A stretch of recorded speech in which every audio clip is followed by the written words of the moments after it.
Vintage Fan Collector 1939. Here is a vintage 1940s Mastercraft model number 1000B. 10-inch. I think this is an 8-inch. I don't know. It looks like a 10-inch one to me. I got this fan for my birthday a few years ago, and yes, it was stiff. Um, it was stiff when I got it. I cleaned these blades up. They're all shiny now. There's just grime under here, but that I don't think will come off. The back of the blades, I forgot to do that, or maybe I just didn't at the time. I spun this fan blade backwards so that you could see what how perfect the bearings are. I mean, that shaft just glides on those bearings. Even if I go this way, that's the normal way the fan should turn. Counterclockwise, like a Westinghouse Lively Air. And speaking of Westinghouse Lively Air fans, I did a video on one. It's a 10-inch. Those, a lot of fan collectors probably know this, and I do too. Those fans are an absolute pain to work on because, I guess, during the years that those were made. Okay, this finally stopped. I'm gonna show you the inside of the motor. I have to remove a flathead screw right there, so let me do that. Okay, so what I was saying about the Westinghouse Lively Airs, hopefully you can see that good. Wow, you can't even see the fan.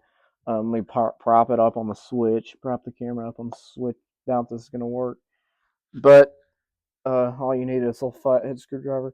What I was saying about the Westinghouse Lively Airs are during the 50s. I don't think that those years um, were the cleaning and servicing. That was during the cleaning and servicing era. All right, hopefully you can see that. You just need a flathead screwdriver. During those years, the 50s and 60s were when things started going cheap. This is the flathead screw. Hopefully you can see that. You just pop this motor cover off like that. Hopefully I didn't damage the wiring. Here it is.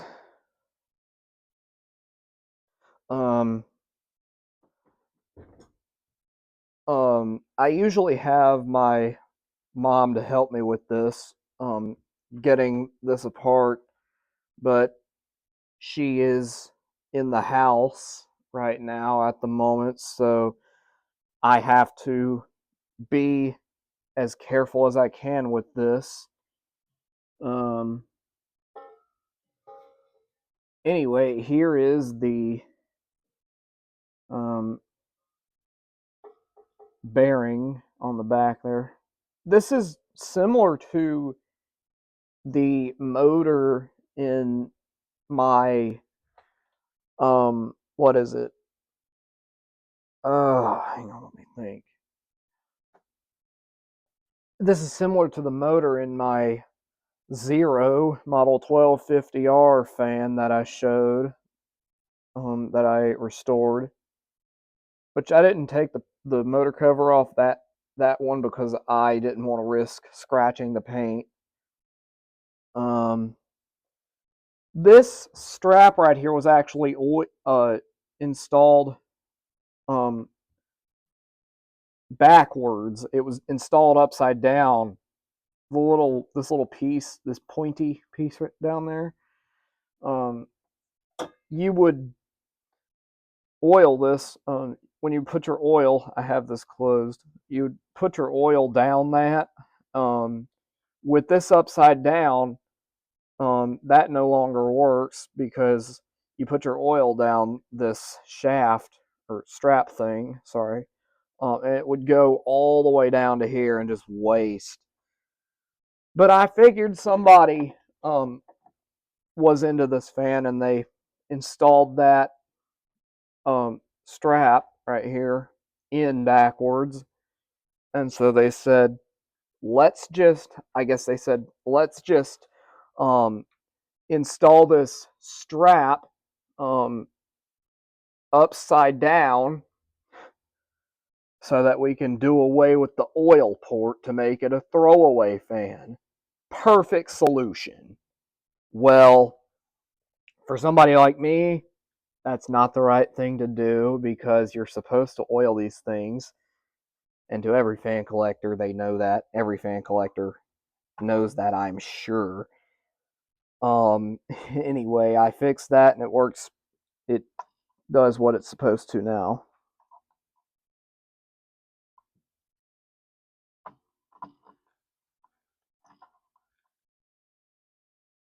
All right, I got to pop this back on. Line this up real quick.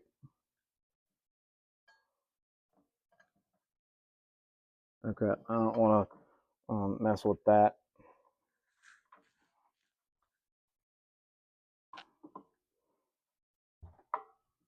Am I getting the oil port lined up?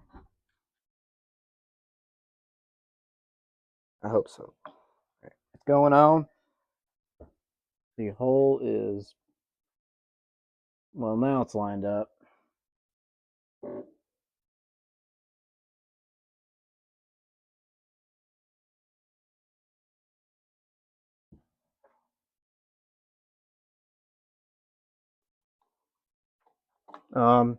Hang on a minute.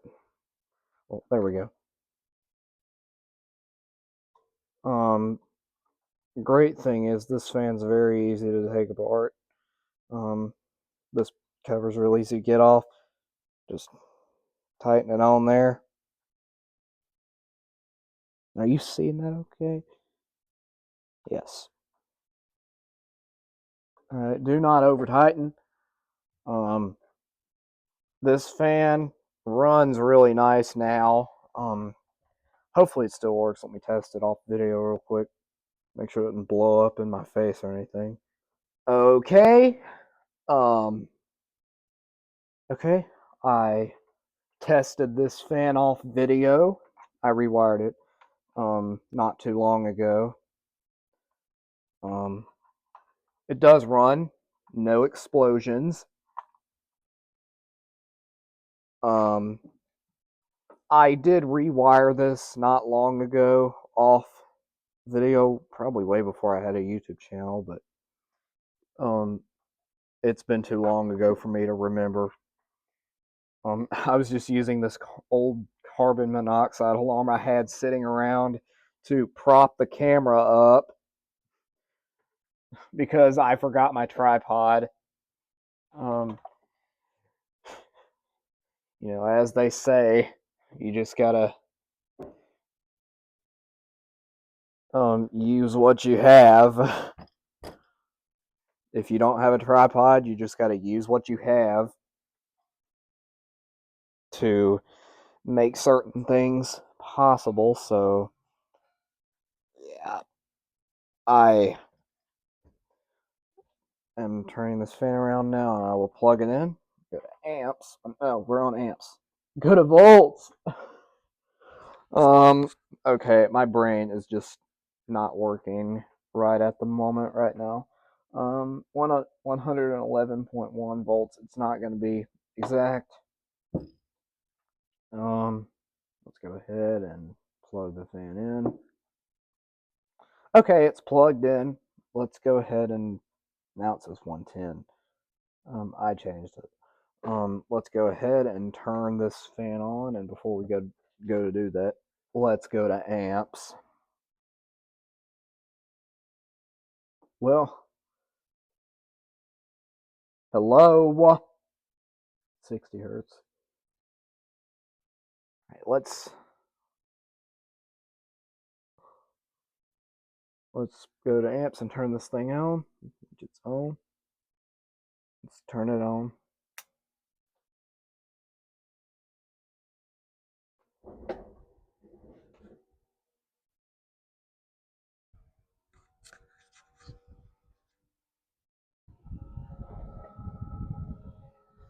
The amps are saying 0.7 to 0.742 power factor of, or the power factor is 0.62, 0.61. It's going down. I'll take this fan rattles a little bit. I'll take the microphone off so you can hear me better. Well, I said you're going to hear me better. You're actually going to hear the fan better than me.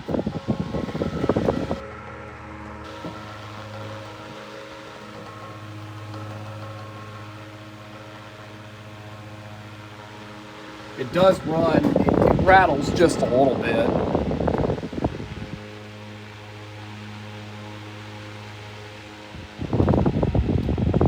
The motor doesn't get too hot or anything. I can put my hand back there and it's cool to touch. 50 watts, so we're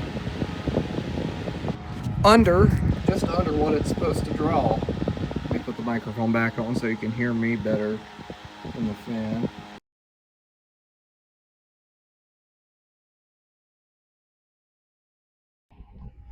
Um, 50 watts.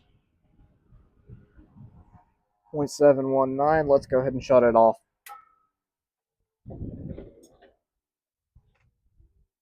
What's the power factor? Again, 0.719 amps, 0.719 amps, with a power factor of 0.61. Let's go ahead and do a spin down.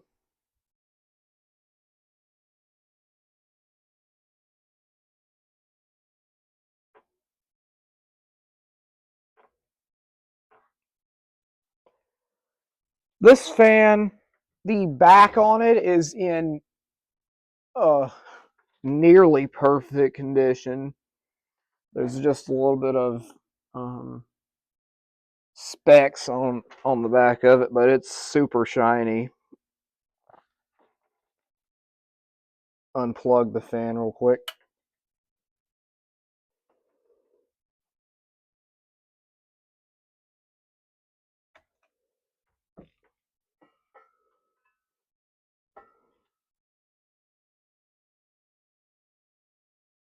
Here's the back. It's super shiny. The back is super shiny on this fan. Chrome. Let me go ahead and end this video. Well, not after I drop the camera almost. But anyway, like, share, comment, and subscribe to Vintage Fan Collector 1939. Bye.